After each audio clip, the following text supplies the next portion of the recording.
5 number লাভ হচ্ছে এই বান্দার জীবনের গুনাহগুলো আল্লাহ পাক ক্ষমা করতে থাকে। সুবহানাল্লাহ। সহিহ মুসলিমের বর্ণনা, হাদিসের বর্ণনাকারী হযরত ওসমান ইবনে আফফান রাদিয়াল্লাহু আনহু তিনি বলেন, মান তাওয়াজ্জা ফাসবাগাল ওযু সুম্মা আতা ইলা সালাতিন মাকতুবা ফাসাল্লাহা মাল ইমাম আও মাল জামাআ আও ফিল মসজিদি গফারাল্লাহু লাহু যুনুবা। পয়গম্বর বলেন, যে উম্মত উত্তম রূপে ওযু করে মসজিদে আসে বা জামাত নামাজ আদায় করার জন্য হেঁটে হেঁটে হেঁটে হেঁটে মসজিদে আসে, অতঃপর মসজিদে এসে ইমাম সাহেবের সঙ্গে নামাজ আদায় করে, নামাজ জামাতের সঙ্গে আদায় করে, কিংবা মসজিদে নামাজ জামাত আদায় করে, আল্লাহর নবী বলেন এই যে হেঁটে হেঁটে মসজিদে আসলো, প্রতিটা কদমে কদমে আল্লাহ পাক এই বান্দার জীবনের গুনাহগুলো ক্ষমা করে দেয়।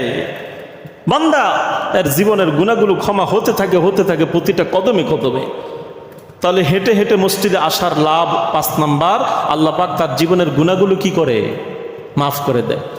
এইভাবে প্রাপ্তবয়স্ক হওয়া থেকে নিয়ে মৃত্যু পর্যন্ত যে বান্দা নিজের জীবনের আদত আর আমল চূড়ান্তভাবে এটা মেনে নিবে যে প্রত্যেকটা নামাজ বা জামাত আদায় করার জন্য বাসা বাড়ি থেকে বের হয়ে আসে, এরকম গুনাহ মাফ হতে হতে হতে হতে হতে হতে এক পর্যায়ে দেখা যায় তার জীবনের আর কোনো গুনাহই থাকে না। তিরমিজির বর্ণনা, ক্বালা নবী সাল্লাল্লাহু আলাইহি ওয়াসাল্লাম وَكَانَ مِنْ خَطِيئَتِهِ كَيَوْمٍ وَلَدَتْهُ أُمُّهُ। পয়গম্বর বলেন এই যে বান্দার জীবনের প্রাপ্তবয়স্ক হওয়া থেকে নিয়ে মৃত্যু পর্যন্ত যদি তার আমল করতে পারে এটি, তাহলে গুনাহ মাফ হতে হতে হতে হতে এক পর্যায়ে এমন হয় তার জীবনের কোনো গুনাহ আর থাকে না।